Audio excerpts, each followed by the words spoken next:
Praise the Lord. 28ஆம் சங்கீதம். தாவீதின் சங்கீதம். என் கண்மலையாகிய கர்த்தாவே, உம்மை நோக்கி கூப்பிடுகிறேன். நீர் கேளாதவர் போல மௌனமாயிராதேயும். நீர் மௌனமாயிருந்தால் நான் குழியில் இறங்குகிறவர்களுக்கு ஒப்பாவேன்.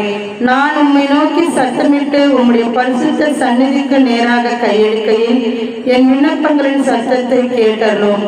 அயலானுக்கு சமாதான வாழ்த்துதலை சொல்லியும் தங்கள் இருதயங்களின் பொல்லாப்பை வைத்திருக்கிற துன்மார்க்கரோடும் அக்கிரமக்காரரோடும் என்னை வாரிக்கொள்ளாதேயும். அவர்களுடைய கிரியைகளுக்கும் அவர்களுடைய நடத்தைகளின் பொல்லாங்குக்கும் தக்கதாக அவர்களுக்கு செய்யும். அவர்கள் கைகளின் செய்கைக்கு தக்கதாக அவர்களுக்கு அழியும். அவர்களுக்கு சரிக்கு சரி கட்டும். அவர்கள் கர்த்தருடைய செய்கைகளையும் அவர் கரத்தின் கிரியைகளையும் கவனியாதபடியால் அவர்களை இடித்து போடுவார். அவர்களை கட்ட மாட்டார். கர்த்தருக்கு ஸ்தோத்திரம்.